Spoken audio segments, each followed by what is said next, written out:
புதுச்சேரியில் கடந்த 24ஆம் தேதி முன்விரோதம் காரணமாக கொத்தனார் கண்ணன் கொலை செய்யப்பட்டார்.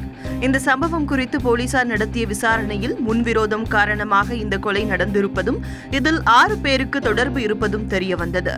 இதையடுத்து கொலையாளிகள் 6 பேரையும் போலீசார் கைது செய்தனர். இச்சம்பவத்தில் தொடர்புடைய மேலும் 4 பேரை போலீசார் தீவிரமாக தேடி வருகின்றனர். விழுப்புரம் அருகே உள்ள கக்கனூரைச் சேர்ந்தவர் பிபிஷ்குமார். ராணுவ வீரரான இவர் தனது பகுதியில் உள்ள ஏடிஎம்மில் பணம் எடுக்க சென்றுள்ளார். அப்போது ஏடிஎம் இயந்திரத்தில் இருந்து வெளியே வந்தது கள்ள நோட்டுகள் என விசாரணையில் தெரியவந்தது. இது தொடர்பாக பிபிஷ்குமார் விழுப்புரம் காவல் நிலையத்தில் புகார் அளித்ததைத் தொடர்ந்து விசாரணை நடைபெற்று வருகிறது. வேலூர் மாவட்டம் வாணியம்பாடியை அடுத்த ஆலங்காயம் பகுதியில் சாலையில் உள்ள மின்கம்பங்கள் பழுதடைந்த நிலையில் உள்ளன.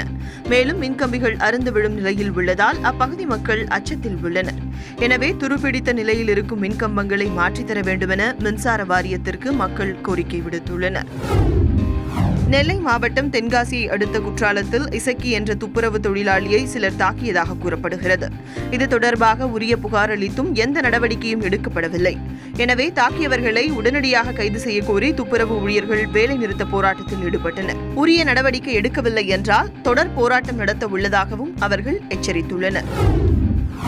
விழுப்புரம் மாவட்டம் சின்னச்சேலம் அருகே சாராய விற்பனையில் ஈடுபட்டு வந்த ராஜீவ்காந்தி என்ற நபரை போலீசார் கைது செய்தனர். கைது செய்யப்பட்ட இவர் மாவட்ட ஆட்சித்தலைவர் உத்தரவின்படி குண்டர் தடுப்புச் சட்டத்தின் கீழ் கைது செய்து சிறையில் அடைக்கப்பட்டார்.